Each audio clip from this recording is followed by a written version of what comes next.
ପିଲାମାନେ ଆଜି ଆମେ ଲେଖିବା ସୂର୍ଯ୍ୟ ଉପରେ ଏସେ।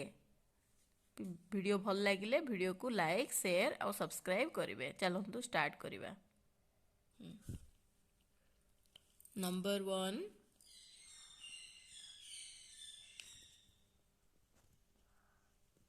ସୂର୍ଯ୍ୟ ଗୋଟିଏ ବଡ଼ ଗ୍ରହ। ନମ୍ବର 1 ହେଉଛି ସୂର୍ଯ୍ୟ ଗୋଟିଏ ବଡ଼ ଗ୍ରହ। ନମ୍ବର 2, ସୂର୍ଯ୍ୟ ସକଳ ଶକ୍ତିର ଉତ୍ସ। ନମ୍ବର 2 ହେଉଛି ସୂର୍ଯ୍ୟ ସକଳ ଶକ୍ତିର ଉତ୍ସ।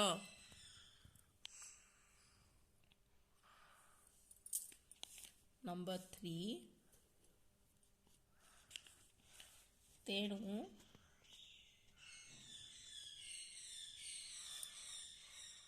ସୂର୍ଯ୍ୟ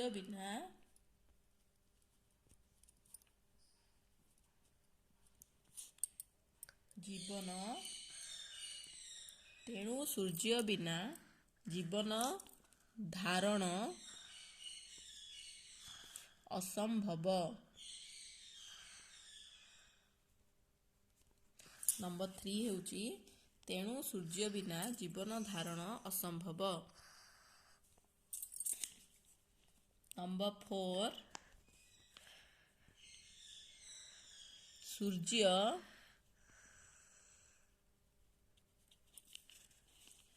ପୂର୍ବ ଦିଗରୁ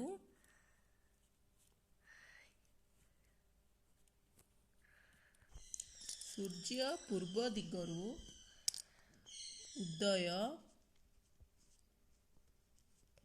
ହୁଏ। ନମ୍ବର 5, ସୂର୍ଯ୍ୟ ପଶ୍ଚିମ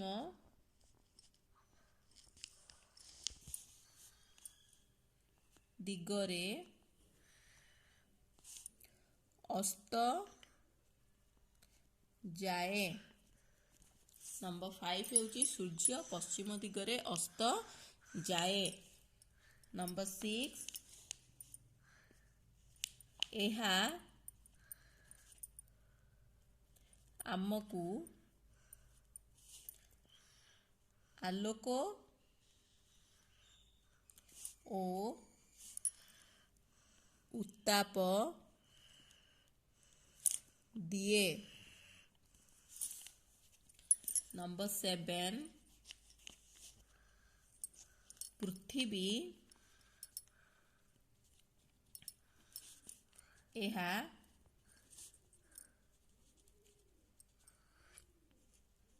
ଚାରିପାଖେ ଘୂରେ। ନମ୍ବର 7 ହେଉଛି ପୃଥିବୀ ଏହା ଚାରିପାଖେ ଘୂରେ। ନମ୍ବର 8, ତେଣୁ ଆମେ ପୃଥିବୀରେ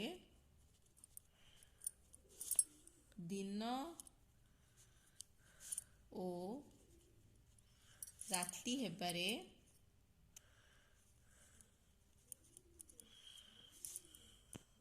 ଦେଖୁ। ନମ୍ବର 8, ତେଣୁ ଆମେ ପୃଥିବୀରେ ଦିନ ଓ ରାତି ହେବାରେ ଦେଖୁ। ନମ୍ବର 9,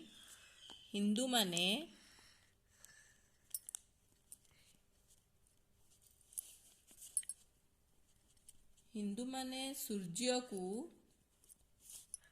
ଗୋଟିଏ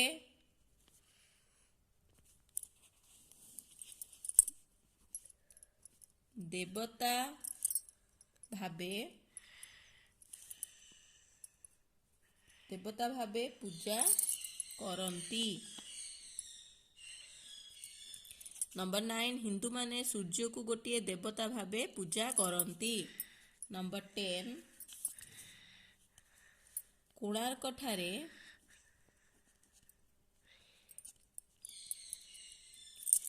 ଗୋଟିଏ ସୂର୍ଯ୍ୟ